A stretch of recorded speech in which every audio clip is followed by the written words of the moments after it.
There was a time before Tinder when you and your friends would go to the bar and you would attempt to meet people of the opposite sex, or the same sex, or whatever you're into, honestly. I mean, it was pretty awesome. As a man who has happily been in a fully committed relationship for most of my adult life, I loved being a wingman. Then one day, it was gone. Tinder was here, and instead of going out with your friends and trying to get them to talk to people, they just sat on their phones, swiped in random directions, and eventually excused themselves early to catch an Uber to a stranger's house. I'm pretty sure today's movie was made by big dating apps. They even shout them all out in the middle of the film. And then the entire movie is about bringing down the wingman. They even renamed them the Duff, the designated ugly fat friend. Sure, on most days, I fit at least 3 out of 4 of those categories, but damn, I used to be able to get people laid. Well, anyway, welcome to You've Got Mails. Hey, Jason. Yeah, buddy. I've had a lot of people asking me, like, what are you doing Thursday night? Thursday night? Yeah. I got no plans. Friday night, too? Yeah, I mean, nothing really. I mean, do you like sushi? I love sushi. Why do people keep asking me about you? Welcome to You've Got Mails, everybody. I'm here with my Duff, CJ. And on today's episode, you're not a Duff. No, sir. You're my designated, handsome, stocky friend. From my age, we called it wingman. And I think I'm pretty damn good at it. I think that's what Duffs call themselves, just to make themselves feel better. Thanks. You're welcome. Thanks for bringing that back around. No problem. Today we'll be discussing 2015's The Duff. Not a documentary about Hillary Duff. I was surprised. No. And pleasantly surprised. I didn't know if I was in for a whole hour and a half figuring out what Hillary Duff's been up to. It's a documentary about Egg from Arrested Development. You know, I never watched Arrested Development. Oh, she's great in it. Is she? She I has didn't even know. 0 lines. She's just kind of in the background. The whole joke is that she is so bland they can't remember her name. So they always call her like some weird thing like wallpaper or egg. Or, yeah. So she's kind of the Duff in that as well. Absolutely. All right. Wonderful. Well, hey, we're back. It's 35-year-olds in high school. We're back to it. I love these teen comedies and watching. Especially since a lot of the rest of the school was pretty appropriately cast. So it's like 35-year-olds next to like 14-year-olds. Yeah, it is odd. Yeah. It's definitely odd. But this movie, which I had never heard of before, you said you've seen parts of it, right? I thought I had. Like, some of it seemed familiar, but not enough to remember, really. Which, I mean, honestly, I watched this 3 days ago, and there's not a lot of it I remember still. So maybe it's just the movie. But this movie focuses on Bianca, played by Mae Whitman, and she finds out that she is the Duff in her friend group, the designated ugly fat friend, which I took offense to all of that. Yeah. Because, I mean, she's not ugly, she's not fat, and she barely seemed like she had any friends. So I don't really know that friendship ended so quickly and suddenly. Didn't seem like they cared that much. No. But she was designated. She was the dead weight in that group. I thought she was the cool one in that group. In the flannel, the rock and roll stuff, all the she zombie had a posters. Zombie 2 poster on her wall. She was watching like old school horror movies. Like, I would hang out with this girl. Yes. All right, you got me. But this movie starts out with one of our favorite things. A voiceover. And it's Bianca talking about, and this was like a nod to the Breakfast Club. Did you catch that? Yes. Yeah, she describes all 5 of the Breakfast Club stereotypes. Yeah, she talks about how she didn't think that stereotypes were a thing anymore. And that, you know, it used to be in high school, you were either the jock, the geek, the princess, the bully, or the basket case, which is all of our characters from the Breakfast Club. And she says, you know, now princesses can play video games and the geeks run the country and the jocks do this and that. Like, you don't have to really fit into your designated class. Which honestly felt more like high school. Like, that was a good description of my high school experience. Yeah, and I think that is kind of like, I mean, I don't know. I don't talk to a lot of high school kids for good reason. But I feel... not my high school, like, experience of last week. Well, yeah. I'm talking 20 years ago. What I'm saying is, though, I don't know if cliques are as much of a thing anymore. And I only say that because the young people... let me rap to you for a minute, young people. The kids I see nowadays... They all look the same. Like, there is no goth kid. There is no punk kid. There is, like, they literally all look exactly the same. They're all wearing Nirvana shirts for different reasons. Yeah, it's just a big melting pot now where they all kind of, adopted everything. But she's talking about, how up until like a week ago, she didn't think that there were these kind of like classes in school anymore. Like everybody kind of did everything. Everybody was friends with everybody. It didn't matter.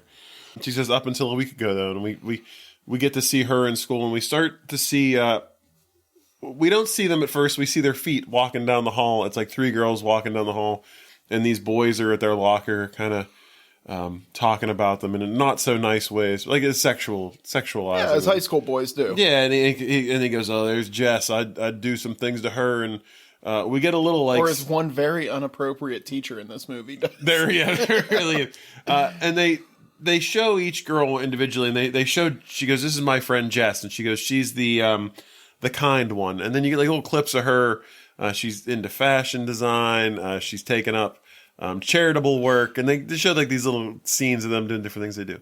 And then there's her friend Casey, who's the tough one, and she is like a lacrosse player, computer hacker. Oddly enough, they show her, and these boys are each talking about him. And then we see Bianca, who's our main character. She's in the middle, and they're all like attractive women. I think Mae Whitman is an attractive girl. Like, to make her the ugly one in the friend group. They basically make her like dumpy as hell. Like even the way she walks. Yeah. She has like posture. She's like it's like they put a rock in one of her shoes or something. Yeah. But she's like a cute girl wearing like a flannel. She's just more like an alt. And I don't feel bad saying that because she's 30 years old in this movie. 27, yeah. 27-year-old high schooler. Hello, fellow youths. But she's like the unattractive friend, we'll say. Like, even though she's not. The other 2 girls are kind of preppy, stylish, whereas she's just kind of there, just doing her thing. And as they walk by, these guys were talking about how hot each of their friends are, and they're going, Bianca, man, she's got some hot friends. That's like all they can really... That's her qualification. Yeah, that's all they can really say about her. The girls are all hanging out their lockers, and this guy comes by selling homecoming tickets for... and this is like a running theme, which she kind of looks back on a little bit, where this football player guy's wearing like the leather jacket, and he walks up, and everyone only addresses Jess and Casey. Like, they're all together at the locker, but he's like, "Hey, Jess and Casey, you got your homecoming tickets?" Doesn't talk to Bianca at all. Doesn't acknowledge the fact that she's there. And they're kind of tell him, "Hey, we got our tickets already." Did you go to school dances? I did, yeah. I mean, I went to my prom. I didn't go to a lot in high school. I know I went to a lot of junior high dances. Yeah. That was like the thing to do. High school, it was more like going to the football games. That was like your weekly, like, hang out with, everybody at school. Gonna go to a football game and hang out. Yeah, I didn't really like dances. I went to dance here and there. I couldn't dance. Oh, I can't either. But yeah, like I'd go and like on the rare occasions they forced them to happen during school time, so I had to be there. I just stood in the corner. They had dances during school time? Yeah, they didn't like us doing extracurriculars in the city, man. They want you home and in bed by like 7 p.m. Oh, okay. Yeah, see, my time wasn't like that. Yeah, I mean, we had prom and homecoming and stuff, but I didn't go to any we had of them. dances like... I want to say they were almost weekly. Maybe they were monthly. I just remember like Friday nights were the dance nights at our school. And I don't know. I just went and stood awkwardly in a corner and talked to my friends. And we'd bust out the hacky sack in the gym and kick the hack around, That sounds fun. Yeah, it was a good time. Let's do a hacky sack break right now. All right. We'll be right back, everybody. And we're back now.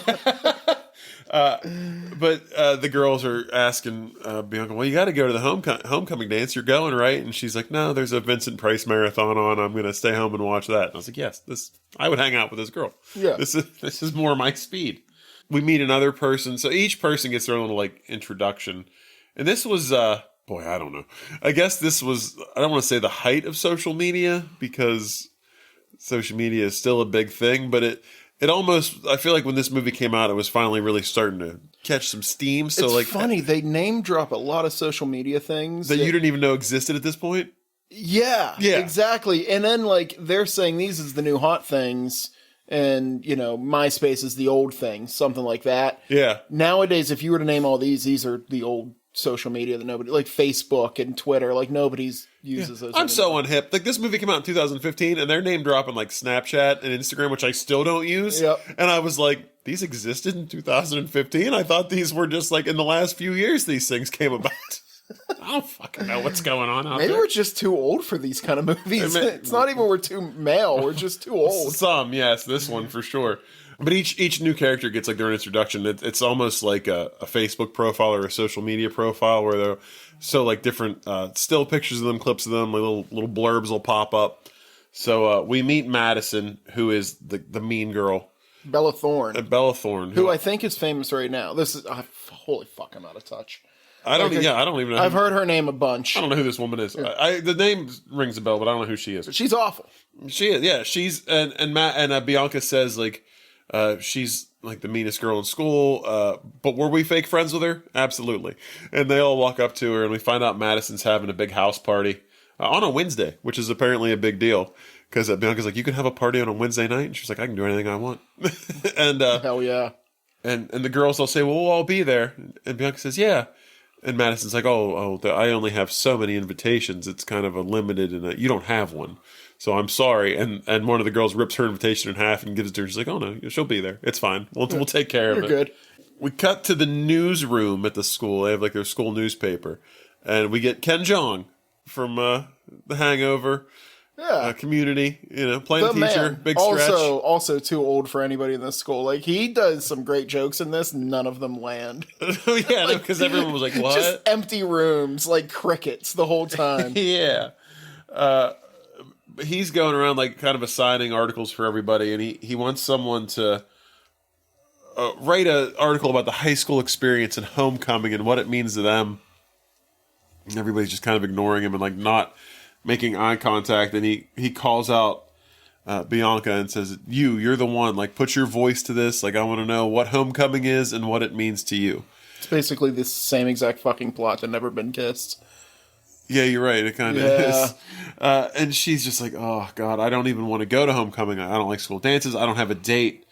And her one friend, Jess, is like, well, here, we'll find you one. And she starts flipping through her phone, like her social media. And she's like, what about this guy? And, she's got a reason to not date him. And this guy. And she's like, oh, he smells like garbage. And she then gives out a name. And she's like, you mean my cousin? She says, nobody here knows that. Yeah. So she's just like trying. And, but, we get another introduction to a character because Jess says, none of these guys are the guys I want. I want Toby. And Toby is... that guy that brings the acoustic guitar to a party. Yeah, fuck this guy right from the top. Oh, yeah. Like, I know that they do a little roller coaster thing where they're like, maybe you like him, maybe you don't. I didn't like him. I didn't either. Time. No, as soon as I saw him bust out the acoustic guitar, I was all kinds of done. But they show... Listen to me closely. Fuck Jack Johnson. Oh, Jesus. Nobody likes that guy. That is the guy that shows up to the party and is like, I'm going to steal your wife. Yeah. Girlfriend. Anybody. I'm going to steal whatever the hell I want. I got a guitar. But they show Toby, and he's hipster kind of musician. But this is her guy. Like, she is infatuated with him, but can't string any kind of sentences together to, like, say hi to him. And there's even a clip where she kind of, like, looks in a classroom and he's there and waves and says hello, and she's like, okay, gotta go. Just like turns around and sprints out. So that's the guy she wants. And then she says there's also guys at her school that she says, have you ever known a guy that you have history with, you grew up with, maybe even took baths together as kids, and now the mere sight of him like makes you sick and you hate him? And we meet My Uncle Bob. No. Oh, Jesus. We meet Wesley Rush, played by Robbie Amell. And he is the school jock. Stereotype bonehead. Yeah. Yeah. And like at one point, like she's looking at the window and she sees him with like an older lady. Yeah, next door neighbors have known each other since childhood, but he's just kind of an annoyance at this point. He walks up to her locker. It's just kind of like... Wesley never really seems like a bad guy. He's just a dumb guy. Like, he never seems like he doesn't mean well. Just kind of a blockhead, like you said. Sticks his foot in his mouth a lot. Yeah, but he's talking to her at her locker, and Madison, the mean girl, walks up and kind of gives him a kiss on the cheek, and we find out that they're this school's on again, off again. Like, they're the hot power couple that just doesn't stay together. Bianca actually calls them the strobe light of the school because they're off on, off on. Yeah, like the Ben and J-Lo of this school. Yeah. And Madison's even like a dick to her at this point. Is kind of like, oh, why are you talking to my ex-boyfriend? And she's like, he actually came up to me. Like, I didn't want this. I don't want any of this. This is not what I was looking for. Cut to the girls all getting ready for party at Madison's house that Wednesday night. And the girls are all trying to get Bianca dressed up, like wearing something other than her like frumpy flannels, overalls. Her shirt that says "My Lucky Party" shirt. Yeah. She's got her own style, and they're trying to give her like frilly tops and dresses, and they're like, well, Toby's gonna be there. The acoustic guitar douche is gonna be there. And she's like, oh, it kind of perks her up a little bit. She's like, you know what? I'm just gonna be myself. Like, the old trusty Lucky Party shirt, and she pulls it out, and it actually just says Lucky Party shirt on it, and that's her style. Her mom pokes her head in the door, and it's Allison Janney. Love her. Yeah, she's great. Wearing like a sensible pantsuit, and she's like, "This is the look, girls." Like this woman screams political power. She really does. She's like, "This is the look," and we get a little bit of look into Mom's life. And Mom got divorced and didn't take it well. There's some funny scenes of her like riding a lawnmower, just bawling her eyes out, running over clothing. Yeah, and Bianca's giving this voiceover about how she really shut down and one night had an epiphany. And I love this because she had the epiphany watching The Simpsons. And there's an episode of The Simpsons where Dr. Hibbert tells Homer he's about to die, and he goes through all the 5 stages, like denial, grief, anger, in about like 30 seconds. Which made me stop this movie and look up that episode of The Simpsons. It's a great episode of The Simpsons. Is that the one? I didn't actually. That's the one he eats poison the fish, blowfish, right? Yeah. But she sees this, and it gives her this bright idea, and Mom becomes a motivational speaker for divorcees. She gives like the 5 stages and walks everybody through like how to get out of their funk and like how to move on from a divorce. Cut to the party, and everybody's just hanging out. We see Madison walking through the party, and she sees Wesley playing beer pong in her party, and she kind of gets upset about it because it's supposed to be, I guess, a classier event. She walks over and starts giving him a hard time about being immature. And we find out that Madison's like whole thing is that she wants to be reality TV famous. She's saying she's pre-famous. She even has an assistant that rolls around with her, like this is what taking notes and filming This is what I was getting at. I don't have a name for this girl. I don't think she even has one. I'm going to call her the NSA because she is everywhere. In this movie, if there's something to be seen, she is like lurking behind a trash can with a camera. It is wild how often she is around.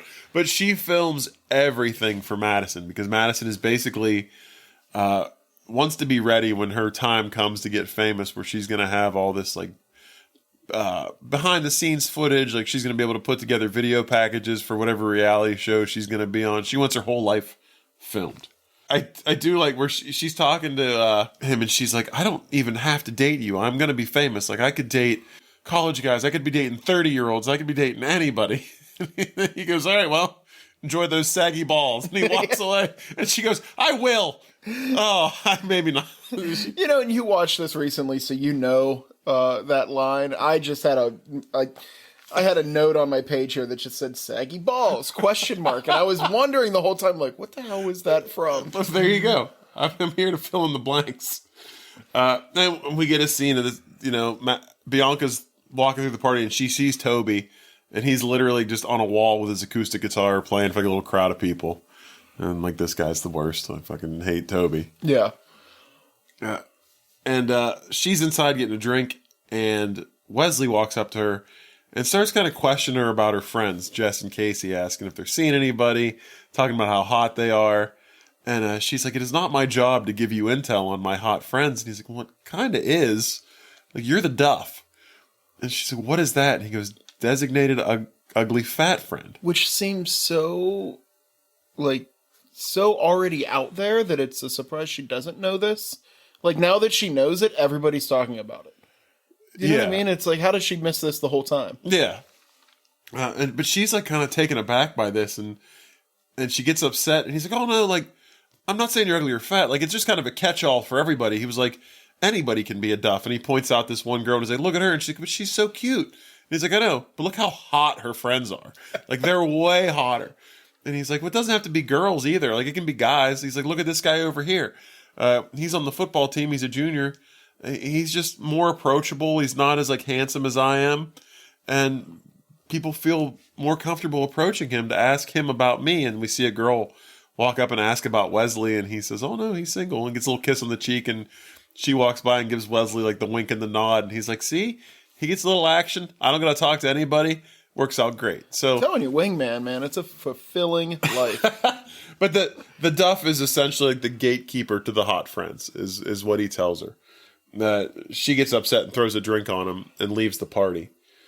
She goes home and she starts doing some research online. Like, she starts looking up the Duff, and she sees like it's a thing. Like, it's on Urban Dictionary.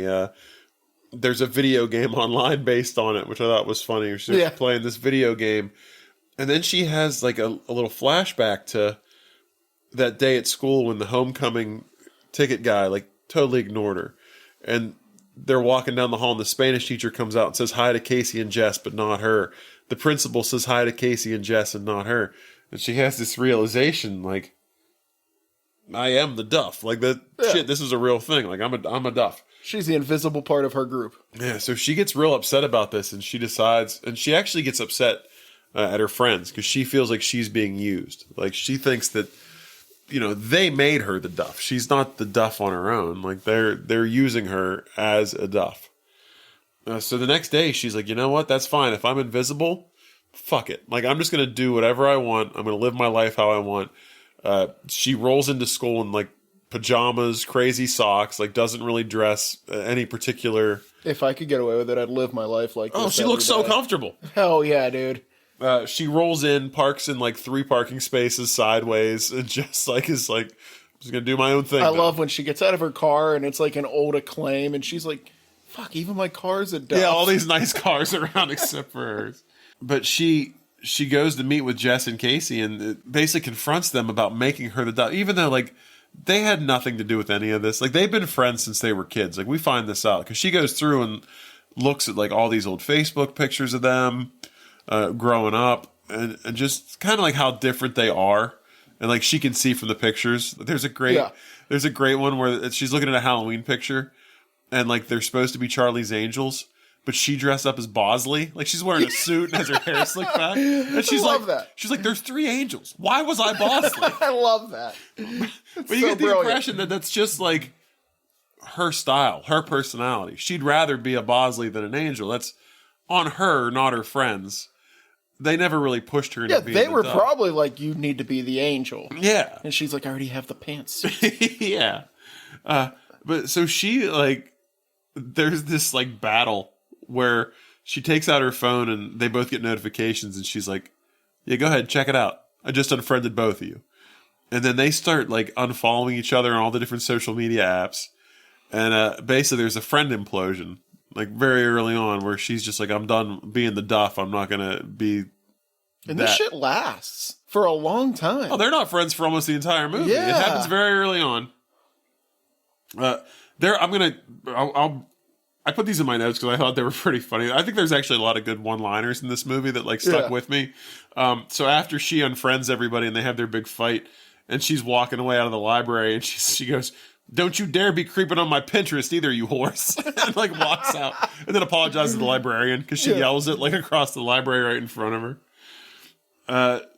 She's in the cafeteria and she starts looking around and she starts picking out the Duffs from all the friend groups. And there's like these green arrows like pointing down at all of them. She's going through each friend group. There's even like teacher Duffs. You know, we see like 2 like attractive, like well put together teachers and this like schlubby guy next to them. She's like, he's even a Duff. And she has a green arrow following her around that she can't get rid of. Yeah. She goes to walk outside and sees Toby, the acoustic guitar guy, and he comments on like liking her socks, and she's like freezes up and just kind of walks away. Like, she might say like one word to him, doesn't know what to do. So, which is not, everybody, she's going through this thing right now where everybody's ignoring her and nobody sees her, and Toby sees her. So it's like a nice moment where you're like, oh, maybe this guy's not so bad. Like, when everyone else in the school doesn't even notice her. Say it again. Fuck this guy. Well, yeah. I mean, yeah, for sure. Not even for future reference. Even at this point, I was just like, yeah, fuck this guy. Yeah.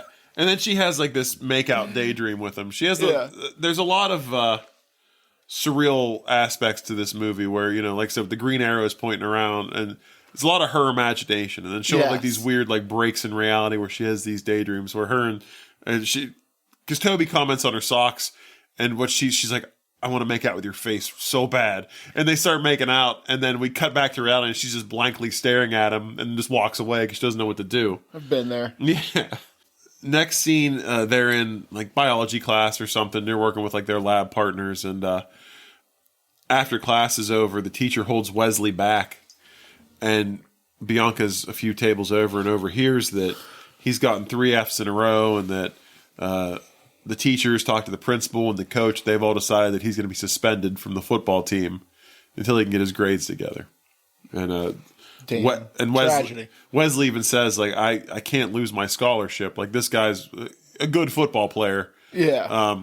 This is kind of what he's got going on in his life. Brains are not it. Terrible chemist. Yeah. Yeah. So Which, I mean, honestly, who needs to be a fucking chemist? Nobody, if you can chuck that rock. Yeah. It's unnecessary. So she actually approaches Wesley outside, like, which is funny, because they tell him he's suspended from the football team. Very next scene, he's at football practice. And I was like, this doesn't make any sense. But he's at football practice, and Bianca approaches him. And, you know, she's got a problem. She's a Duff. She wants to become popular, be able to, like, date and not, you know. She needs a glow up. Yeah, she needs a glow up. And Wesley is failing and needs to pass science, and she's smart. So she wants to make a deal where she'll help him if he helps her. We got a she's all that situation. Yeah, they really are recycling. Except they both know about what's going on. Usually in these tropes, it's usually the girl doesn't know. It's usually a bet. Yeah. Where I can make this girl hot or whatever. I kind of like the fact that she went to him and was like, I want, you know, you're popular, you help me. I'm smart, I'll help you.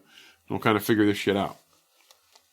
Wesley agrees to help her out and tells her to meet him at the mall for, you know, the first step of the unduffening. For the same way I get my confidence. Go to the mall and hit on extremely out of my age range men. But before that, CJ, you know what we get? Dress montage. Oh my God, I was so happy. Especially after like last week's with Hot Frosty where they had the outfit montage, but it sucked. Yeah. This one fucking delivered. This one is one of those ones where it goes on way too long, honestly. There's just like, she tries on about 12 different outfits. She's dancing during all of them. Yeah. Wesley's critiquing all of them. Like this is when the NSA shows back up. Yeah, well, that's the thing. Like, so Wesley and her at the mall, and she's trying all these outfits for him, and they're having a good time. Like, he's laughing, like they're joking around. They're, you know, you can tell like they were friends once. Like they've known each other since they were kids, so they are comfortable with each other.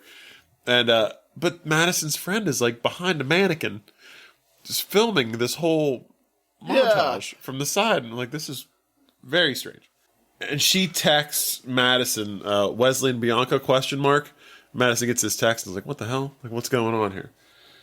After the outfit montage, they're walking through the mall, and Bianca sees like this little black dress that makes her stop. It's on a mannequin, and she's looking at it, and Wesley says, well, why don't you get that? Like, you know, and she just says, oh, I think I'm all like outfitted out for the day. Like, I'm not quite ready for any of that. They go to the food court, and his next mission for her is to get somebody's phone number. And he picks out like this kind of nerdy looking guy. Obviously in his mid to late 30s. Oh, to be fair, so was fucking Mae Whitman. When I know she's supposed to be a high school student, but yeah, but I mean, this guy was probably playing 17. They go right into like another montage of her hitting on men. None of them are her age. Like, all of them are bearded. No, you're right. There is one guy she's talking to, and I'm like, that's somebody's father. Yeah, like, what's going on here? But she tries this first guy, and it doesn't go well. The guy actually turns her down when she does ask for a date. Smartly, because he's not a criminal. But she fails with this guy, and Wesley tells her, you know, you've got to talk to 15 guys at the mall today. We're going to try to, like, one of these has to work. Like, if we talk to 15, we're going to cast a wide net. We're going to get you some confidence. So there's a big montage of her talking to some different guys. And then finally she's just sitting on a bench outside of a store, just looking defeated.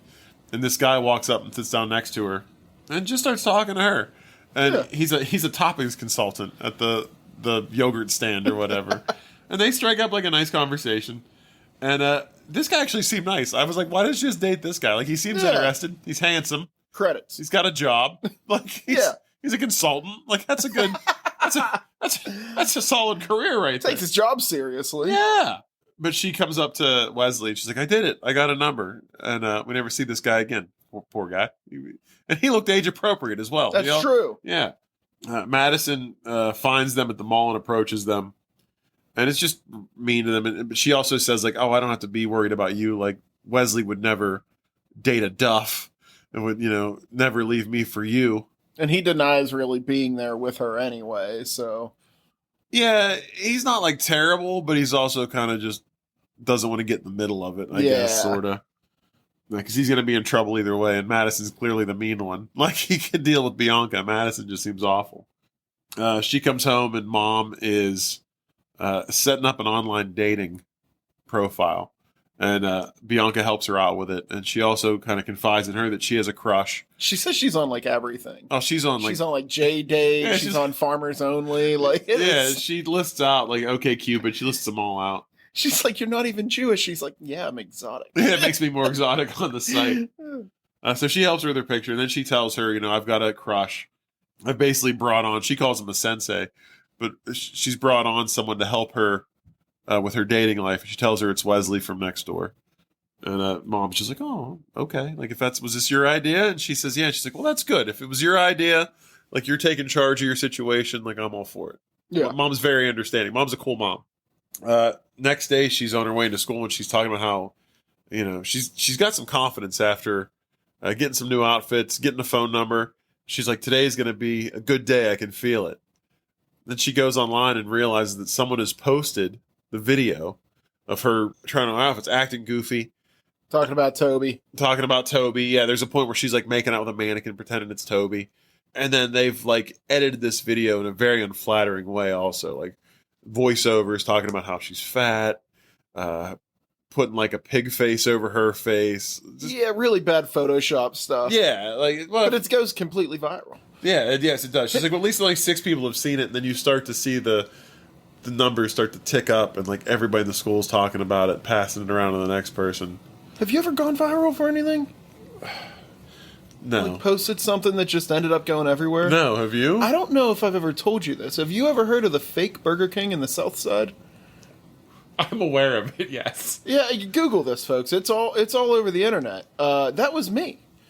I'm the one. I went to Burger King. So there was a Burger King in South Side of Pittsburgh that had lost its licensing for our German listener.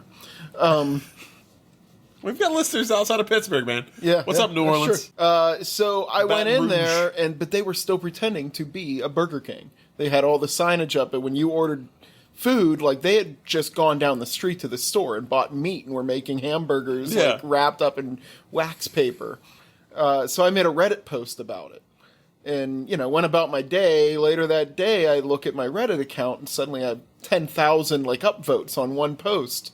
I'm like, what the hell is this? So, the day's going on. And later that afternoon, me and my wife, we stop at the bar after work as we did when we lived down in the South Side. And I'm telling her, I was like, hey, I think I might have something going viral here like this. This might have been before viral was a word.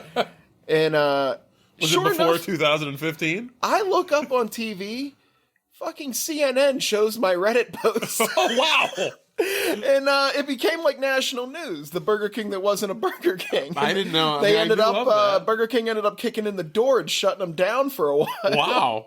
Yeah, so that was like my big viral moment. That's impressive. Well, this viral moment for Bianca like really takes off, and everybody in the school is just laughing at her. Like they show her walking down the halls, everybody's pointing and snickering and making comments. We get a little scene of her two friends, ex-friends, Jess and Casey, and you can tell they're still like looking out for Bianca because Casey, the expert internet hacker that she is, like completely shuts down YouTube. Well, completely removes this video at least. Yeah. Like she crashes the video, whatever she does, just so that nobody else can watch it anymore. There's a scene with the principal and Ken Jeong talking about cyberbullying and how this has gone too far. And the principal basically makes social media martial law, I think he says, where, when you walk into school, you give up your cell phone up until the point you leave school, and then you can have it back. It's just boxes of cell phones. Yeah, and now everyone blames Bianca for that, too. So she's, like, doubly screwed. Because everyone in school has seen the video, and now everyone hates her for removing the video. The principal played by, I don't know this guy's name, but he played Conrad in Weeds. He's great. Yeah, and he's Jay in 40-Year-Old Virgin. Yes. He works at the store, yeah. Bianca actually goes to confront Wesley because she thinks Wesley, because he was filming all of this too. Yeah. And she knows it, and she thinks he posted the video. He, like, doesn't want to, I don't know what to say about Wesley. He doesn't really, he kind of tells her it wasn't him, but he also is kind of a jerk about it. Yeah. And his one buddy is making fun of her, like, right behind him. And she's like, are you going to do anything about this? And he's just like, no, you look good. New bra. Because, like, they were picking out bras at the store. It's just kind of a dick. Cut back to her house. She's home and gets a knock on the door, and it is Wesley. And he knocks at the door and asks if he can come in, and she socks him, like, right in the nose. This has some really good physical comedy. Yeah. Like, she clips him in the nose hard, and he walks in, like, as if it didn't happen. He's like, well, that sucked. Yeah. Pulls a bag of, like, frozen peas out as if he's going to put it on her nose and hands it directly to her for her fist. Yeah. So he does apologize. He says he didn't send the video, and, like, he's like, it wasn't even from the angle. Like, you know where I was sitting. I don't know who did this, but it wasn't me. And then she comments on the fact that he's, also has, like, some beat up knuckles. And we get to see that Wesley actually did, like, take the guy that was making fun of her and roughs him up a little bit. And he was going around threatening people to not watch the video and to make sure that people aren't watching the video. So Wesley does have a heart. He was just trying to not make it so public. She's like, you did that for me? And he's like, yeah, now everybody thinks I'm on roids. Yeah. She's like, you're not? He also got her that black dress from the mall and gives that to her as, like, an apology gift, which was nice. And then he tells her that, the next step of the training is that she just needs to tell Toby that she's into him. She's like, he's seen the video, he knows, you just got to own it. A lot of the theme of this movie is just owning who you are and owning what you think. So she does that. She goes up to Toby in the school and says, hey, I'm sure you saw the video. It's pretty weird. I guess there's no hiding it now. I'm into you. I just want you to know that. And he's like, oh, that's cool. Like, I'm impressed with you that you would come and say that. And then she turns around and says, well, do you want to do something? And he invites her over for a date. He says, meet at my house Friday at 7. Yeah. She goes straight. This was great, too. She goes straight into the boys' locker room to find Wesley and just walks through, like, all these dudes. And this is a thing in a lot of these romance movies. We've seen at least 3 movies now where somebody just bursts into the boys' locker room. Yeah, that's true, yeah. Hangs out in there. Mm-hmm. Another never been kissed moment too, actually. Yeah, it was, but which is way more problematic because Drew Barrymore was way over 18, yes, and shouldn't have been in that locker room. But she's come to find Wesley because she's never been on a date before. So Wesley takes her into, like, the coach's room and breaks it all down for her on, like, the chalkboard, like he's game playing in a football game. Yeah, sit close, low lighting, Dave and Buster's. Yeah, he's all about Dave and Buster's. We see Ken Jeong and Bianca, and he's talking to her about, like, what happened in, like, the video and everything, and is just still pushing her to write this article. And he says, he wants her words to have a positive effect. This bullying stuff is, like, bringing everybody down. It's all negativity. Like, she's got a good voice. She's a good she's his favorite student, and at the paper, and he wants her to write this article because he thinks it's going to do good for her and good for the school. Yeah. So still pushing for her to write this article. Bianca goes to Wesley's house to pick him up. They're going to have a study date. And we find out that Wesley has, like, a rough home life. To a degree. Like, his parents are yelling at each other and screaming. They never actually show them. They're just always a voice in the background yelling at each other. Yeah. Yeah. So she picks him up. He's obviously upset. And she asks if he wants to talk about it. And he says no. So she takes him out in the middle of the woods to her special thinking spot. It's actually called Think Rock. Think Rock. Yeah, which is very clever girl, not a clever name. Yeah, which is just this big rock in the middle of the woods, and she tells the story about how she found the place because she used to take her dog out there running, and Wesley asks, like, well, how is the dog? And she goes, I don't really know. When my parents got divorced, my mom wanted custody of me, and my dad wanted custody of the dog. Damn. So that one felt hard. Yeah. That hurt. And then she kind of brings up Wesley's parents again. And he says he wishes they would get divorced. And they kind of have this bonding moment over, like, divorce, being kids from either a divorced home or a soon-to-be divorced home.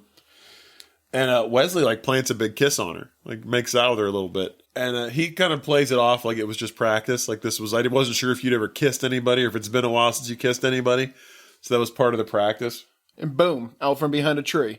NSA assistant. That fucking girl is in the woods. Just, I mean, she's got earbuds on and she's wearing like jogging clothes, so she was clearly running in the woods. But just the timing of this, just the costume for snooping. The timing of this woman is amazing. So she videotapes, them. Next day at school, Madison approaches Bianca at her locker and tells her that she has another video that she's going to release. What was this video of? Because it wasn't from the montage.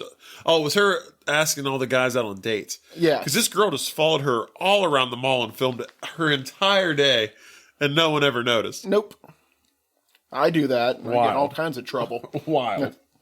But she's telling her, stay away from Wesley because she knows about them kissing at that rock.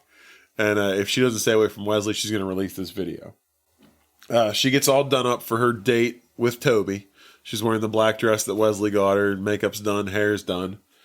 She goes to leave to get in the car to leave, and Wesley's outside studying. He's actually outside, like, doing schoolwork without her.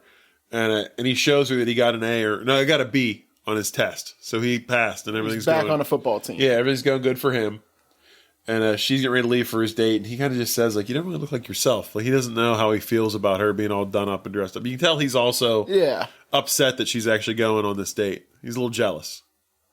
She gets to Toby's house for the date, and she suggests Dave & Buster's, because this was the whole game plan was, get a booth. Wesley taught her how to read all the signs, like sit close to each other, all this stuff. And he decides they're going to have dinner in, and he made homemade sushi. He learned how to make sushi. And he takes her into the dining room, this big table, and she's all thrown off because she thought that she had a game plan. And this is not any of it. She's trying to set up for the game plan now. Yeah. And get the seats closer together. Yeah, try to dim the lights. And there's like this comical, like, comedy of errors where he keeps walking in while she's slumped over like a giant chair trying to move it, or the lights are off and different things. You do got to cook for a lady. Yeah. I still remember the first thing I cooked for my wife. Yeah, I'm pretty sure that's how I got a wife. I did a ribeye and black pepper gorgonzola cream sauce, black and Cajun shrimp with orange marmalade. Fuck. And amaretto green bean almondine. I'd have put a ring on it too, bud. Fuck yeah, man. And then, you know what I did? Me all hot and bothered. I came up with a breakfast plan after that. Then I took her to the Southside Burger King for lunch. Yeah. They were shut down, though, oddly enough. So they finally sit down to have the dinner, and he's got all this, like, nice sushi laid out. And she starts to have, like, one of these, like, breaks from reality fantasies about making out with him on the table. And his face turns into Wesley's. And she freaks out. She asks if she can go use the restroom, and she's up in the bathroom, and she's like, am I falling for Wesley now? And he keeps, like, popping in and out of the scene, like, behind her in the mirror. Yeah. Like, he keeps intruding on her thoughts, and he's on her mind. Now she goes downstairs, and Toby wants to play her a song on his acoustic guitar. Fuck this guy. And he takes her out, and he sings her a song. Anyway, here's Wonderwall. Yeah. And then we find out that he is a piece of shit, because he starts asking her about her friends, Casey and Jess. Yeah, he's duffing her. Yeah, he's duffing her. And we find out that he only invited her over for dinner because he thought that she would bring them. I'm like, this guy's a fucking idiot. Like, at no point did you ever make it sound like you would. Yeah, she said, I'm into you. Yeah, she told him. But she gets up, and it was cold, so he gave her his jacket. He was doing all these things. Like, he was really making moves. Like, I felt bad because he was really leading her on. And she gets up to leave, and he's like, can I get my jacket back? And she throws it in the trash can. And then pulls it back out and realizes that there was a big bag from a sushi restaurant there, too. So he didn't even make them a sushi. Smooth. That guy's a real asshole. So she leaves, and she's upset. She calls Wesley and leaves him a message that she really would like to see him because things didn't go well on the date. And then she goes to Think Rock, to think, as you do at Think Rock. But there are already people there. They aren't thinking. I've only seen 2 scenes of Think Rock, and both of them were people making out with Wesley. So Think Rock is for a different thing altogether. altogether. This is Wesley Rock. Yeah. But yeah, Wesley is there with Madison, and they're making out on the rock. So she sees this and gets upset. She goes home, and Wesley, I guess, finally comes home, gets her message, and comes over. And she's just mad at him, tells him to go home. Like, she saw him on the rock. Implosion. Yeah, not great. She starts to, there's like a scene of like time passing where she's just in her room, like sulking, eating pizza. She's starting to write the homecoming article, and it's all like anti-homecoming. It's a very negative article. And she finally hits send on it and pushes that through. And then she decides that she needs to make up with her friends, Jess and Casey. So she calls them over, and they're all having like their nice moment. And the girls are like, we're actually like, you're the cool one out of the group. Like, you're so funny. You're so this, you're so that. Like, making her feel better. Yeah, I've had my hot friends try to cheer me up too. CJ, you're doing a great job, buddy. Thanks, man. You're welcome. I feel like podcasting comes easy. It does. Yeah, you know what? You're just the funniest guy. Yeah. But they're talking about homecoming, and she's like, no, I'm just not going to go. Like, I don't want to be there. And Mom busts in. She overheard all this. And she's like, you're not going to stay home and sulk. And she gives her this big pep talk about, you're a weird kid, but like, you're so cool. Like, own it. Like, be who you are. Be weird. And they decide she's going to make like a special dress for the prom. So she gets her flannel shirt that she always wears. And there's like this dressmaking montage where they're cutting up fabric, and Jess is the fashion one, and she's like sewing and doing all this stuff. And we finally see, well, we don't see the dress right now, but it's hanging on a door and we can't see it. And the mom is there, and they're both like, well, this is amazing. Like, this is some of your best work, Jess. And we get our like one F-bomb of the movie, which I thought was really well done because they're about to go they're looking at it, and like, she's like, I guess we're ready for homecoming. And Bianca's like, let's do this shit. And Mom's just like, fucking A. Yeah. Behind her. Oh. Love Allison Janney. Yeah, she's great. We get them walking into the party, and everybody's all done up. Bianca looks great. Her dress is like a black dress. They took her flannel shirt and made the top half of the dress flannel. It's a very hot topic. Very alt-goth. It's very alt-goth. Yes. And she walks right up to Wesley. Like, Wesley splooshes hard. She walks in. This might be our biggest sploosh, I think. I feel like this was a pretty... I mean, he falls for her long before she falls for him. So this is a big thing for him. Yeah. And she walks up to Wesley and basically is like, somebody once told me if I liked somebody, I should just shoot my shot and get it over with and put it out on the table. And I like you. I'm into you. And he's like, wow, that's cool. But like, I literally just got back together with Madison.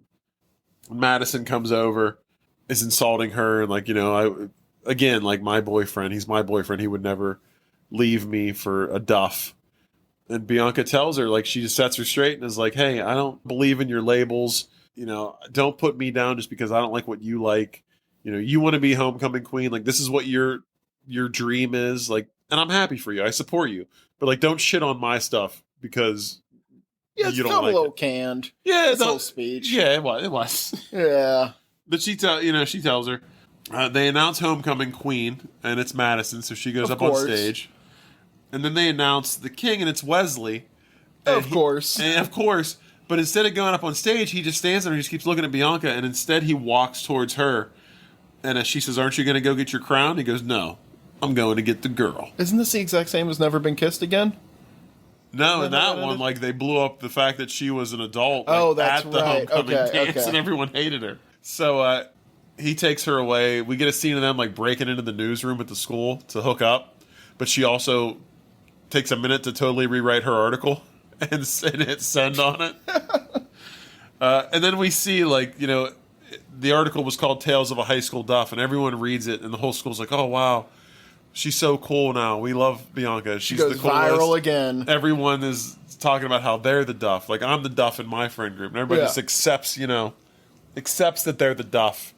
The last scene is Bianca comes out of her house to meet Wesley, and they're going out for a nice date at Dave & Buster's. They're still together.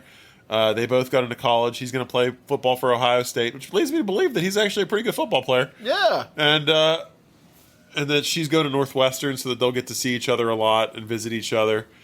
And they roll off into the sunset, presumably for some chicken tenders and a little bit of skee ball. Nice. And some heavy I love petting. me some Dave & Buster's. Yeah, I do too. Heavy petting. And That's the Duff.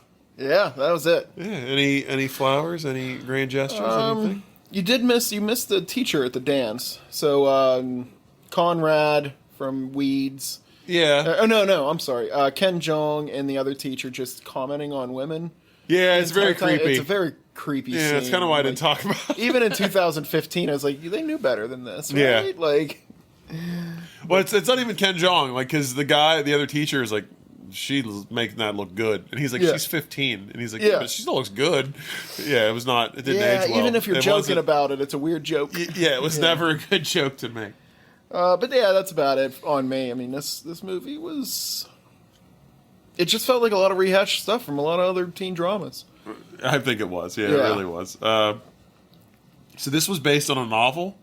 Yes. And the author wrote it when she was in high school, Oh. which I think kind of shows. Although I also think that, from what I read, the movie is nothing like the book. I think that they just took the concept of the Duff and wrote a movie around it, Okay. and then probably just paid that girl for her the rights to her story. Yeah. Yeah, other than that, I don't got a whole lot. There's not really much going on there. No. Yeah. This movie was kind of bland. It was the Duff of movies. Use it as an entry to better movies. That's, yeah. It was, yeah. You got to get past the Duff before you get to those hot movies. Yeah. Yeah. That's fine. You want to chick flick it to a dick flick it? Yeah, man. Let's add a unionized uprising. All right. I want all these Duffs to get together. Nobody talks to them anymore because they're just gunning people down in the street. I want some good, she's good at giving speeches, so she gives some of them Stalinistic speeches. Like, today is the day that the working Duff rises. I like it. Yeah. Is that it? Yeah, that's pretty much it. I want armed uprisings. All right. It's all better through than this movie. It's better than mine. I couldn't really come up with anything for this one. It's hard. Like, there's not really anything to this movie that I could lend, like, another story to. Like, there's not even any, like, good, like, How about a live action Duff Man? weird background stuff. That would be better. I mean, just give me that whole episode of The Simpsons where Homer has to go through the 5 stages of grief. Yeah. I'd watch that, like, over and over again. I Alex do, and Jenny actually. stops in the middle of this movie to watch that entire episode. Yeah, like, You're when I'm there when with that you. clip starts, just show me the whole 30 minutes of The Simpsons. Yeah. It'd be great. I do know that, like, I saw that this movie, it's like you said, it's like they took a lot of already good things from other movies like this, Yeah. but didn't do them well. It's like they didn't commit hard enough or go far enough. I saw where this movie was initially supposed to be an R-rated movie, which this seems to be the case with a lot of these. Yes. But then they toned it all back to make it more appealing and for a wider audience. Don't do that. Just fucking go all in. Just run with it. Yeah, give me about fucking 60 more F-bombs, and yeah, I don't know, that would be mine. Like, I just can't really see anything I can do with this movie to make it a dick flick. It wasn't meant to be. It's not gonna be. I can't do much with it. Like, just make me laugh more. Make it a little more vulgar. Like, make it funnier. I don't know. Like, just make it better. It wasn't a terrible movie. I don't want to say it was a terrible movie, but it wasn't the best. So, yeah. I got really Save it for rating. Yeah, I mean, this is our last episode of the new year, of this year, before the new year. So I'd like to just let you all know I'm gonna make it part of my New Year's resolution to get better at these chick flicks or dick flicks. I feel like I had some good ones early on, but I'm struggling Where you lately. been, man? I don't know. No, I'm just kidding. I'm gonna make it better. I'm gonna be better for you people at home. it. Let's Nicolas Cage it. I actually would like him to be the Master Duff. Like, so, I mean, they're cribbing things from every movie. I know that, what was the movie about the Fight Club? Oh yeah, Bottoms. So I know that, like, in Bottoms came out way after this. Yeah. But they have, like, their lesbian sensei. Yeah. Or you can go to, like, Wedding Crashers where they have their sensei. Yeah. Nicolas Cage is, like, the Duff master. Okay. So they have to go to him to, like, learn the rules and how to exceed in the life of being a Duff. I like that. Yeah. Okay. Mine, which I couldn't remember this guy's name earlier when you asked, but the guy that plays the principal, Yeah. Romany Malco That's it. is his name. He played Jay in The 40-Year-Old Virgin, which also stars Elizabeth Banks. Very early on in her career, she wasn't even credited as Elizabeth Banks in this. She plays a very minor role in the Shaft remake with Samuel L. Jackson. Oh, wow. Yeah, and Samuel L. Jackson is in a movie called Amos and Andrew. He plays Amos. Andrew, played by Nicolas Cage. Oh. So, yeah, it's a I've cool little never even 90s heard of movie. that movie. I It's a gotta good see one, that one. actually. It's Yeah. it's a fun one. So, yeah. I mean, if you don't watch the Duff, go watch Amos and Andrew. That's what I say. I'm in. All right, let's rate it. 2.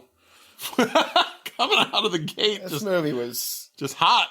I mean, actually, I was starting a little higher today, but then, like, the more you talked about this movie and kind of summed it up, the more I was like, yep, already seen that in a different movie. Yeah. Already seen that in a different movie. So they basically took a concept and then just put a bunch of scenes from other movies around that concept. Yeah, like I've seen this movie done better. Yeah. And that's, I really like Mae Whitman. She's awesome. She's really funny.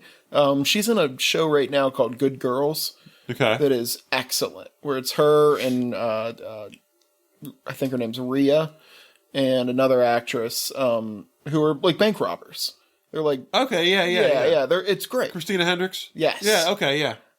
So like, I mean, she's really, really good. I think she was a little, well, no, maybe not young in this, but like she just hadn't come into her prime She yet. wasn't young for a high schooler, 27 years old. Not at all.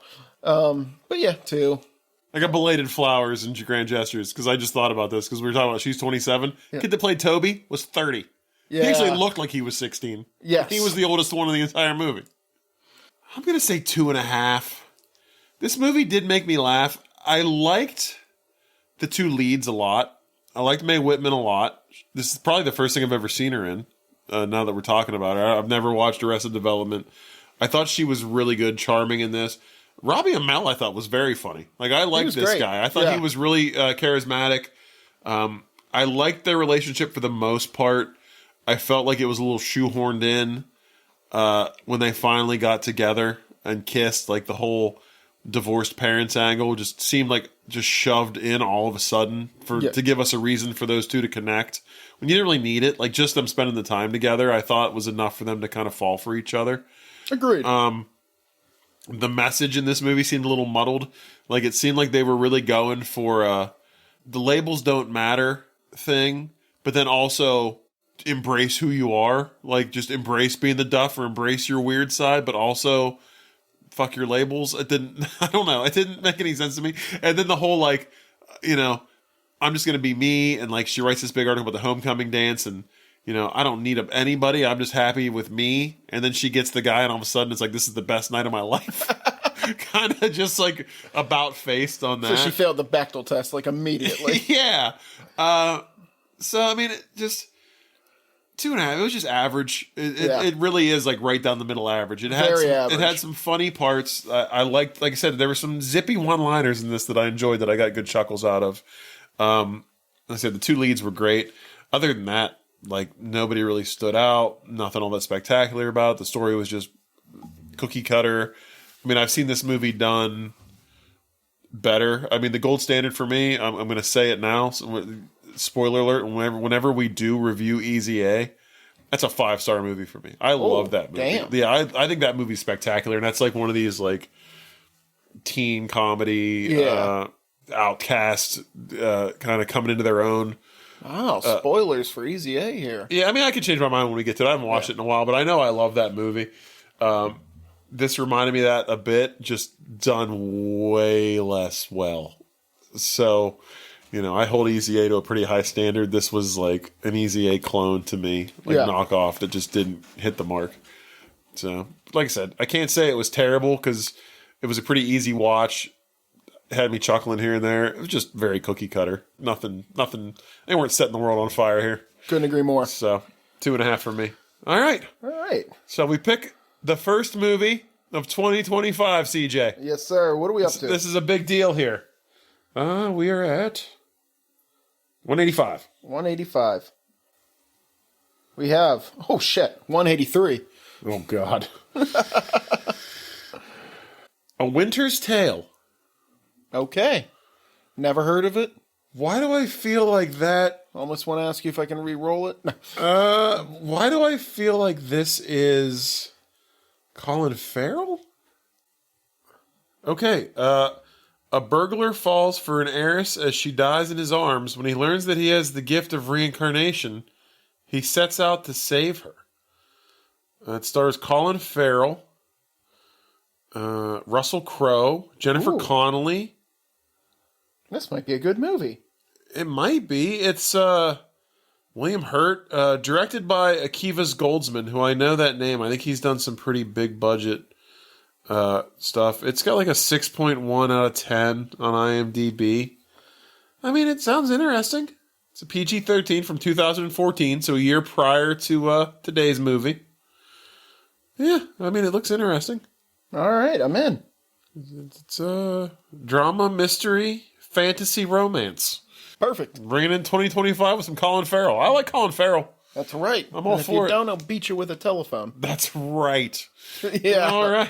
Well, everybody, until next year, when we discuss A Winter's Tale, I'd like to thank everybody for a great year. I mean, we just passed the 1 year mark not too long ago. So like we pretty much went into 2024 starting this podcast out new to the game, not really knowing what we're doing. Yeah. We still just probably aren't that great. I don't know. Are we? How are we doing? I don't know, all those reviews that we don't get. Yeah, I mean, I feel pretty good. I feel like we're a lot better than we used to be. So I can only imagine that it's only upward and onward in 2025. That's right. So until next week when we start this new year, I implore all of you, find us on Spotify, Apple Music, wherever you get your podcasts. Give us a rating and a review. It means the world to us. It gets us into the ears of people that might not hear us otherwise. Follow us on Facebook. CJ's not stopping making that meme. New year, same old memes, and they are fantastic. I'd say fresh memes. Fresh memes? Yeah, they're fresh memes. And email us. you've.gotmails@yahoo.com. Shout out to Germany. You know the drill. Come on, man. Let's fucking go. Lady man. It's been a year. I've been doing this for a year now. Let's just rip the Band-Aid off and send that email. And we got other people like we got a bunch of downloads in Philly out of nowhere.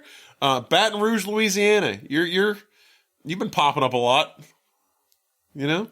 Baton Rouge. Yeah, let us know how you found us while you're listening. Hell yeah. Yeah. That could be Nicolas Cage.